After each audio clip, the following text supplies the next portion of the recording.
hands to throw the ball to. They send Galladay with him or not? I don't know. That's a good question. Galladay, who knows? They were going to put him in for free. Is that right? We'll get there. No, by Young Joker. No, they're still by who, Peter? Young Joker, that's his rapper name. Who? What? Young Joker. Yeah. Joker. Kadarius Toney, Young Joker. Watch, he's going to score 400 touchdowns. He's going to be good. All right, we got a full slate of NFL games coming out up this weekend, and we're going to hit as many as we can right now in a game that we like to call Mad Minute. We're going to start with those New York Giants. Let's put 60 seconds on the clock. What will we be watching when the Giants head all the way west to Seattle to face the Seahawks, Sean? Well, listen, anytime you play in Seattle, you know you got to deal with the noise. So, I mean, I played in a game in 2005. We had 11 false start penalties. So it is a real thing. I was talking to Coach Dable earlier this week, and I'm like, dude, silent count all day long. You cannot manufacture enough crowd noise in practice. So that's going to be something to watch. And then, dude, this Kenneth Walker. I know Saquon Barkley is like leading the NFL in scrimmage yards. Kenneth Walker is a beast right now. So that's going to be a tough task. Love it when this happens in the Mad Minute. I wanted to devote my entire 20 seconds to Kenneth Walker III and Saquon Barkley. Honestly, the two most... I think impressive running backs we've seen this year. And Nick Chubb fans, I get you. It's not what I'm saying. Saquon is Saquon.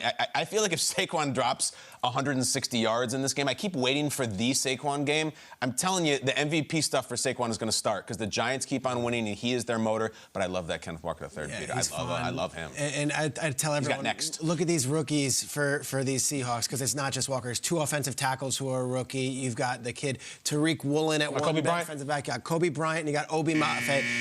You have a superior rookie class here to any other in the league. The Seahawks rookies are my big story. Let's see if they can keep it going and if Geno can get another win. These are two great stories coming into this game. It kind of hurts that one of them is going to go down, but it's going to be one to watch. Next up, the Panthers visit the Falcons in an NFC South showdown. What intrigues us about this game, Kyle? With due respect to these two teams, I'm pulling from the headlines last night. This game feels important as it pertains to Tom Brady. Is Tom Brady going to go down in flames and not make the playoffs in his final season? The only way he's making the playoffs, I think, is to win the division. All of a sudden, you start looking at those other teams. If you care, I love you, Carolina, and I love you, Brian Burns, coming on later in Atlanta. But I'm interested to see which of these teams decide to be a contender this year because they may end the Brady regime. It's in Atlanta, where the last time we saw them play in Atlanta, they blew out the 49ers. And then last week, they go out to play Cincinnati and get the doors blown Didn't off. have it. 481 yards Joe Burrow had, and they called off the dogs in the second half. If you're the Falcons defense, there needs to be some sort of pride, some sort of majesty here where you say, okay, we're not going to let you do that in our building. Very into this Falcons team. Tough, Arthur Smith, well-coached team. Let's see if they can bounce back from a horrendous loss last week. Yeah, the Falcons defense looked like shredded cheese. I think P.J. Walker, I'm kind of got my eyes on him. When you think about the Carolina Panthers, they traded for Sam Darnold 2 years ago, traded for Baker Mayfield, and yet Matt Rule, a guy who had P.J. Walker in Baylor with him, ends up being like this guy that comes in and resurrects this offense. All of a sudden, Ben McAdoo looks great, right?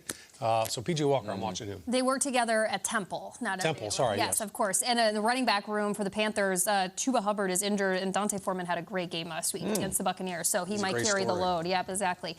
All right, the Bears are coming off an impressive win against the Patriots. Next up, they visit the Dallas Cowboys. What's to watch with this Bears-Cowboy game? The Bears feel kind of good, Peter. I'm smiling because I'm excited to see the Bears. Yeah. I haven't said that in quite some time. And I would say I'm excited to see the Bears because on Monday night, they really showed us an offensive game plan that played to the strengths of their quarterback. For maybe the first time we've seen that since Justin Fields has been the quarterback, Luke Getsy built the plan around Fields' athletic ability and said, okay, let's lean into this.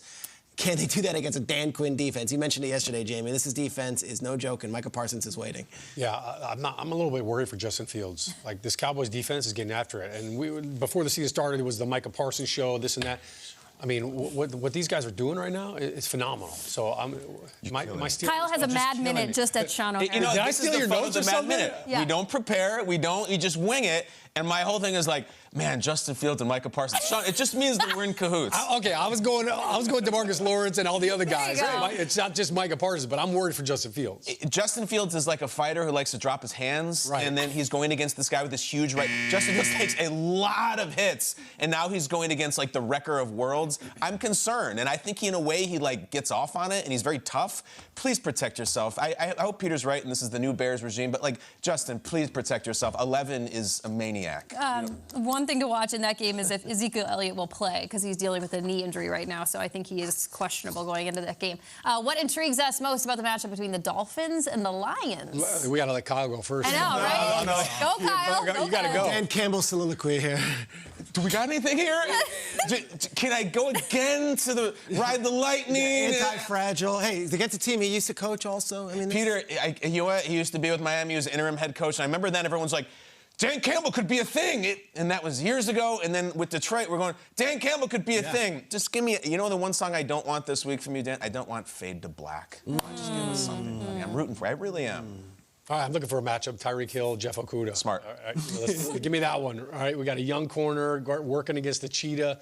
I'm curious to see how that one plays out. Yeah, Tua, what do we got? I mean, Tua was kind of training wheels on last week, a little short passes, get it going, get the rhythm, but he also was lowering his shoulder quite a bit. Detroit has a historically bad defense this season. They can't stop anybody. Let's see if Tua can get going or if this is going to be one of those where you have to sweat it out. And, we're scoring 16, 18, 19 points. I would love to see this Dolphins team put up 30 points and see how it goes and if Tua can lead them there. Peter, he should be fine. Tyreek Hill and Jalen Waddle are averaging 200 receiving yards per game. That is mind-blowing when you throw them the ball. All right, what are we going to have our eyes on when the Cardinals visit Minnesota? Vikings been away for a minute. Yeah. We haven't seen them, and they're this quiet 6-5-1 team. The only thing we talk about them is the Kirk Cousins with the chains and stuff. I would like to see them announce their re-arrival into the second portion of the season. Are you up there with the Eagles? Because they blow your doors off, and that's the game that most people remember about the Vikings. Contender or just a really good record and some funny memes? I want to find out. Do you remember what happened last time the Cardinals played? They won a game, but yet all we talked about the next morning was Kyler and Cliff getting in that little spat on the side of the field. Chill the bleep out. Has there ever been a more deflating feeling after a win than having your quarterback and coach go after it? They've had 10 days. That was a Thursday night. They've had a chance to see what's going on here. I'm curious to see the body language, the interaction, and how this team comes out to play because we know they are a historically bad team in the first quarter.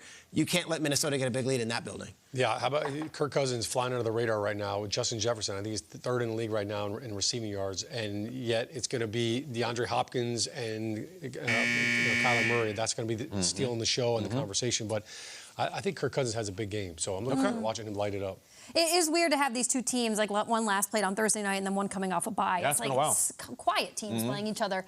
Next up, the Raiders take on the Saints. What's going to be the key in this game, Peter? Okay, so you're looking at this Raiders team. You've got now 2 wins. You're starting to find your identity. It's a lot of Josh Jacobs, and Adams is having some numbers. You beat this Saints team. You're suddenly 3-4, and then this is like last year with the Raiders where it was like, let's catch our groove. Remember, Dennis Allen used to coach the Raiders. Now he's with the Saints. I think Josh McDaniels and that offense is coming. I think they're finally finding their groove, especially after the Houston win. I like the Raiders. I kind of like the Raiders in New Orleans, which is a tough place to play.